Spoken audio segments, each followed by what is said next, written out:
Olá, gente, tudo bom? Hoje a gente vai estar aqui fazendo um bate-papo com a Andréia. A gente vai falar de algumas coisas que talvez você não esteja vendo na TV. E a minha irmã, Andréia Cavalcante, trabalha na imprensa, né? Trabalhou na Câmara. Trabalhei na TV Câmara, trabalhei como radialista muitos e muitos anos. Muitos anos. E eu queria começar esse papo falando de como foi as manifestações, porque ontem ela estava presente lá em frente ao Comando Militar do Leste. Então, Andréia, eu queria começar esse papo falando contigo sobre como que foi a tua impressão do que você viu lá na manifestação. Antes de mais nada, eu gostaria de falar para os nossos telespectadores, né, para o pessoal da nossa mídia, que não estamos fazendo essas manifestações à toa, ao léu. Existe uma razão, existe um motivo, e nós estamos aqui representando tudo aquilo que foi feito por nós. Essa liberdade que nós temos hoje é um reflexo do que aconteceu em 1964, tá? 1970 é outra história que a gente conta depois. Porém, seguindo a sua pergunta, a manifestação ontem foi incrível. A mídia não está documentando nada, nada. Por quê? Massa de manobra. O povo que assiste a rede comprada é massa de manobra. Sim. Então ela só compra aquilo que ela vê. Ela não tem o hábito de pesquisar, mesmo porque se botar lá o Google, não vai aparecer. Então nós temos que estar inseridos nos grupos que já estão participando desses movimentos. E lá a emoção é grande, porque nós estamos lutando por uma liberdade. Não é libertinagem, é liberdade. A liberdade de você poder falar, a liberdade de você poder adorar um Deus vivo, a liberdade de você poder ir e vir, e é uma coisa que você está sendo cerceado. Então, Andréia, o que eu tenho visto na imprensa, né, a imprensa, aliás, em toda a imprensa, a maioria delas, é que tá havendo algumas manifestações de parte da próprio pessoal, né, que está se manifestando, agredindo a imprensa. Eu queria saber de você, o que você viu em relação a isso? Agredindo a imprensa? Inclusive até a Jovem Pan agrediram os jornalistas da Jovem Pan. O que você pode falar sobre isso? Começando elogiando o trabalho da Jovem Pan. Sensacional. Que é maravilhoso, imparcial. Por que eu falo imparcial? Porque ele dá voz a todos. Ele fala tanto da esquerda quanto da direita. Todos eles têm o direito de resposta. Então, o que eu posso falar a respeito dessa infiltração? O nome disso não era manifestação, gente. As pessoas que criaram esses tumultos nestas manifestações pontuais eram infiltrados, colocados especificamente para poder criar um clima totalmente antidemocrático. Mas para jogar uma pimentinha aí, você não acha que, mesmo sendo de pessoas ali com família, pessoas com... Porque a gente vê muita gente, muita criança, muito casal, pessoas que realmente a gente vê o bem, pessoas do bem. Mas você não acha que de repente realmente tem um pessoal extremista desse lado que possa fazer uma coisa desse jeito, uma coisa dessa forma? Não, são pessoas que têm o pavio curto, sim, porém nós estamos totalmente voltados para um objetivo: alcançar a verdade dentro da paz. Porque se você não alcançar essa verdade dentro da paz, você acaba perdendo a razão.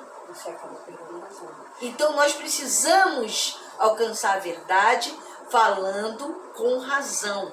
Nós temos que jogar dentro das 4 linhas. Assim como diz o nosso amigo, o nosso ainda presidente Jair Bolsonaro. tá? Nós não vamos jogar fora das 4 linhas. E ontem mesmo eu presenciei lá na manifestação um rapaz com uma camisa, acho que era camuflada, uma camisa estranha, que estava tentando invadir um carro de som e tentando agredir as pessoas. Nesse momento foi muito legal, porque ele tentou agredir as pessoas, ele queria subir no carro de som e ele não foi impedido. O pessoal do microfone pediu para que a polícia militar comparecesse para poder conduzir o rapaz para longe daquele evento, sem nenhuma agressão. Então, a gente falando de manifestação, a gente não pode deixar de falar da eleição. Né? A gente não pode falar de como foi conduzida essa eleição. E temos falado muito sobre a eleição no caso das urnas eletrônicas e da veracidade ou não do fim dessa eleição, que foi o Lula sendo vencedor vencedor das eleições. E o que você acha disso? Você assim, como cidadã, você acredita realmente que houve fraude? Eu queria que você falasse pautado no que você tem visto, nas pesquisas que você tem feito, porque eu sei que você é uma pessoa que está pesquisando, que está a par de tudo isso. Então, vamos começar por algumas colocações básicas. O seu celular, ele pode ser hackeado? Sim. A sua rede social, ela pode ser hackeada e ela pode ser usada para o mal, para outras pessoas pedirem dinheiro no seu nome? Por que não as urnas eletrônicas? Essa é a questão. Existe um código-fonte, que é o que manda no sistema, que ele não foi liberado pelo Xandão das Candongas ou pelo Xandão das Candongas. Xandão das Candongas, mais conhecido na roda da malandragem, que não é o nosso caso aqui. É a mesma coisa que você ter um restaurante e chegar à vigilância sanitária e falar assim: olha, eu vim fiscalizar o seu restaurante. Legal. Sabe por quê? Denunciaram que tem rato na cozinha. Opa, não. Você pode fiscalizar todo o salão. A cozinha, não. A cozinha é minha. Exatamente isso que aconteceu.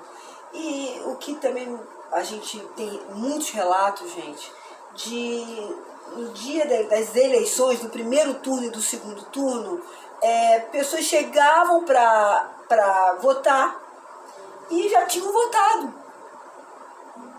E aí? Mortos votaram. Mortos votaram. E eu gostaria até de colocar mais uma coisa muito interessante para quem não entende de nada e nem procura saber.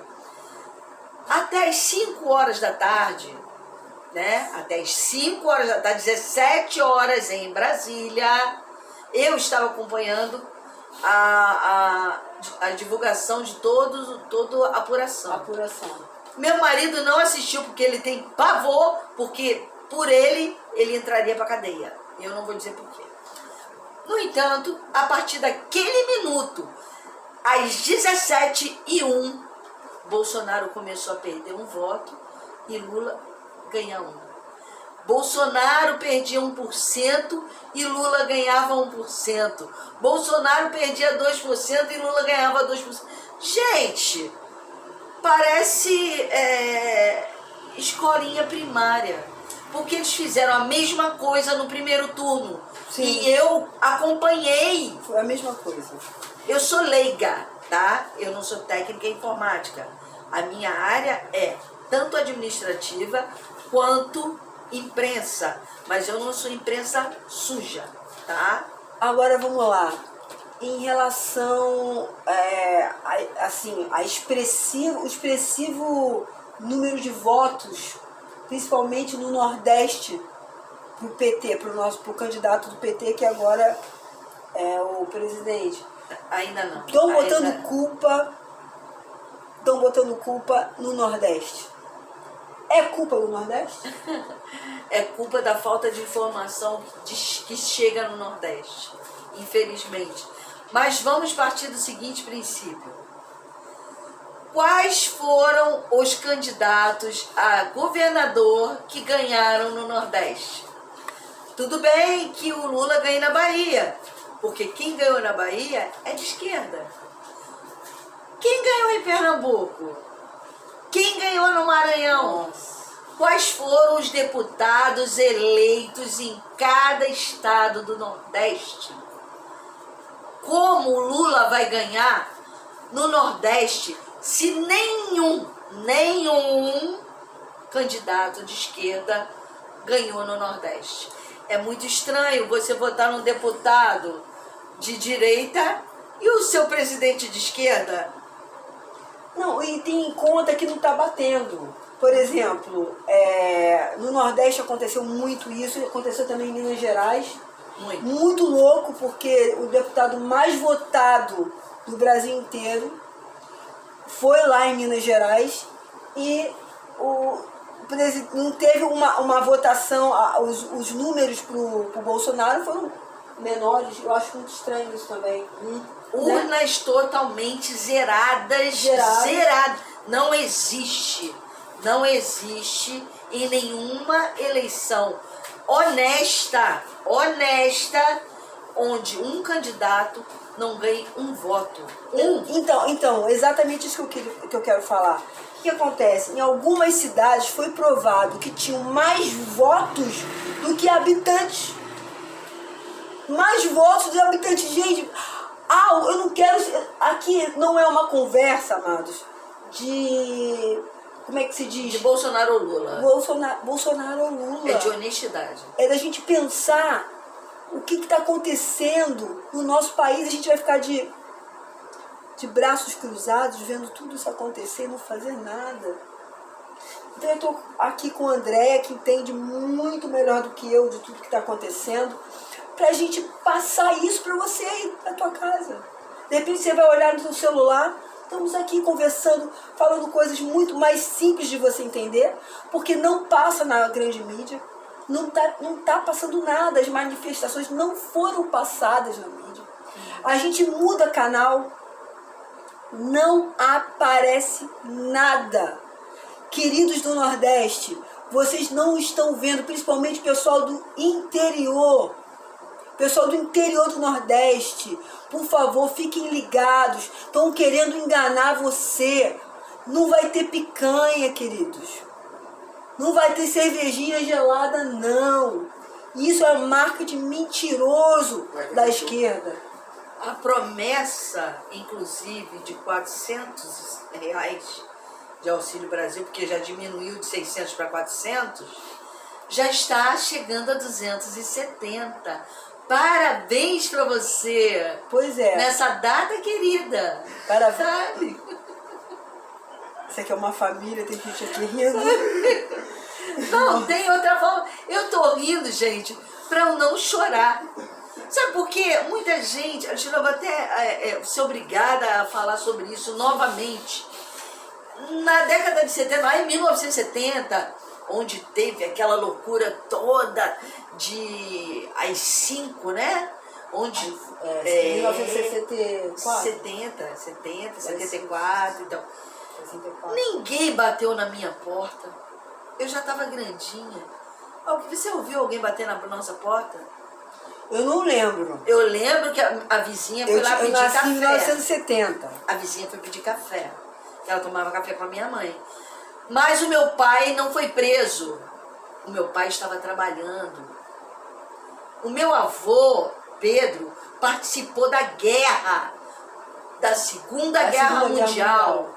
Meu pai participou. Meu pai estava com a faixa. Meu pai é pequenininho. Participou em 1964 com a faixa.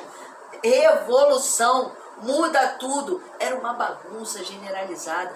E não tinha urna eletrônica não, mas ladrão já tinha muito, já tinha, como tem hoje. Continua tendo. E eu tenho certeza, a nossa guerra não é apenas contra a corrupção. Não, é... É uma guerra espiritual. Nós somos cristãs.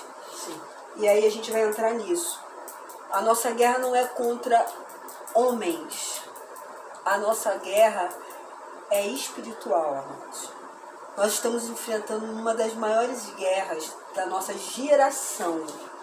E é muito importante, você que está ouvindo isso aí, tudo a gente está falando das coisas humanas. A gente está aqui conversando da parte humana. Mas há algo muito maior que está tentando se levantar a favor da geração, dessa geração para frente, né? Para filhos, netos, quer dizer, preparando para realmente a malignidade tomar conta, porque o mundo já age do maligno mesmo, amado, a gente sabe disso, mas a gente não pode parar de guerrear. Você não pode parar de orar. Agora a gente está falando da parte espiritual também. A gente não pode parar. Porque o inferno, ele não para, ele não descansa. Não descansa. Às vezes você está querendo tomar a sua cervejinha gelada com a sua picanha. Só que tem enquanto você vai estar tomando, que não vai ser a cervejinha, nem a sua picanha, mas tomando, de repente, nem sei se água, se você vai ter condição de ter uma boa alimentação, mas uma coisa não pode faltar na sua mesa, que é Jesus Cristo na sua mesa, amados. A gente está falando isso tudo aqui. A nossa conversa aqui é para a gente chegar nesse ponto principal. Nós somos sim, a gente estava aqui batendo um papo, nós somos sim pessoas de direita. Nós somos pessoas de direita, sim. Nós somos assumidamente de direita. Mas por que nós